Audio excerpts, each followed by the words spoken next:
हरे कृष्णा। भगवान श्री कृष्ण गोपियों के घर पर माखन चोरी क्यों करते थे, आज हम इस विषय के ऊपर बात करेंगे।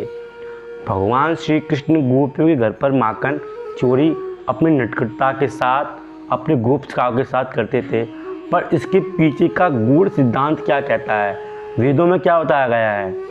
कृष्ण गोपियों के घर पर जब भी माखन चोरी करने जाते थे तो उसके पीछे बहुत बड़ा कारण छुपा हुआ है।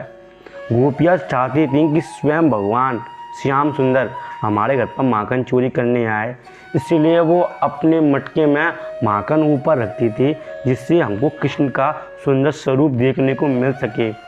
माता यशोदा भगवान श्री कृष्ण और बड़े भाई बलराम को इतनी सुंदर आभूषण के साथ सुसज्जित करती थी, जिससे भगवान श्री कृष्ण के अंदर बहुत लुक आ जाता था, जिससे भगवान श्री कृष्ण बेहद सुंदर लगते थे।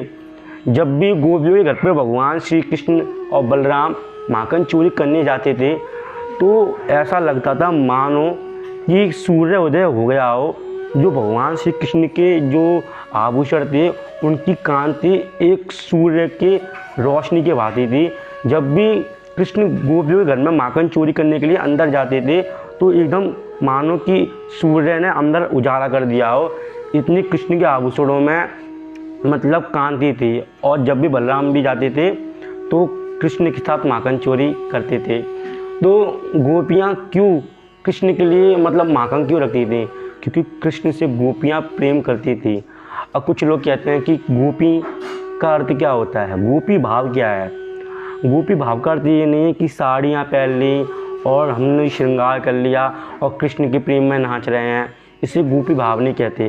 गोपी भाव का अर्थ होता है गोपी कृष्ण के जो माधुर्य रस में जुड़ जाए, जो कृष्ण की विरह में अपने आप को भूल जाए, सिर्फ कृष्ण के लिए ही कार्य करे, अपने सुख को त्याग कर कृष्ण के सुख के लिए जो कर्म करे, जो कर्म यानी जो कार्य करे, वही गोपी भाव कहलाता है। तो गोपियाँ भगवान श्री कृष्ण के सुख के लिए कार्य करती थी, क्योंकि वो चाहती थी जिससे हमारे श्याम सुंदर को सुख पहुँचे वही हमारे लिए कर्म है।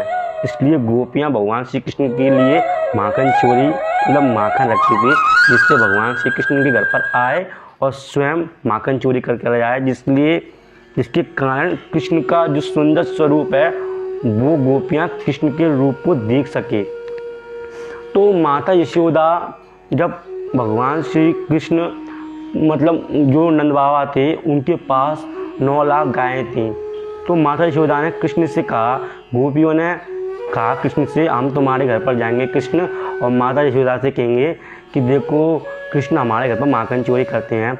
तो माता यशोदा ने कृष्ण को डांट लगाई और कहा कि अरे लल्ला, तेरे घर पर तो इतना सारा माखन है, फिर तू गोपियों के घर पर माखन चोरी क्यों करता है।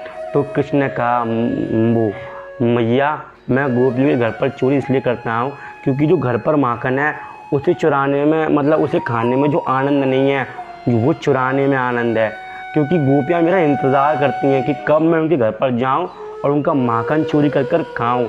इसलिए कहते हैं, शेष की सेज पे सो रहे जो प्रभु, नींद में सृष्टि का भार उठावे, जिन्हारी के पद पंकज सेवत, माता महालक्ष्मी हर्षावे, ज्योति जतिन को जो दुर्लभ सो, ज्योति जतिन को जो दुर्लभ सो, लाभ हीर की छोरियाँ पावे, थोड़ी सी छाछ दिखाई के नाच, नचावन वाले को नाचे नचावे, थोड़ी सी छाछ दिखाई के नाच, नचावन वाले को नाचे नचावे।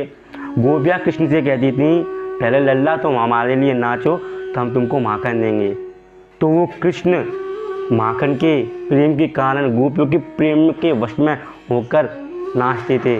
जो पूरे ब्रह्मांड को नचाने वाले हैं, जिनके एक चुटकी बजाते ही ब्रह्मांड का नाश हो जाता है, जिनके सिर्फ संकल्प मात्र से अनंत कोटि ब्रह्मांड का रचना हो जाती है, वो भगवान श्री कृष्ण गोपियों के प्रेम वश होकर नाच रहे हैं।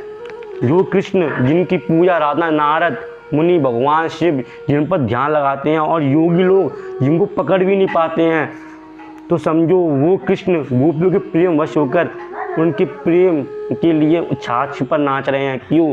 क्योंकि प्रेम एक ऐसा सिद्धांत है, प्रेम एक ऐसा तत्व है जो भगवान को भी अपने वश में कर सकते हैं। इसलिए भगवान श्री कृष्ण गोपियों के घर पर माखन चोरी करने आते थे। तो आज का ये विषय कैसा लगा कृपया मुझे बताएं और कमेंट्स में राधे राधे ज़रूर लिखें। हरे कृष्ण।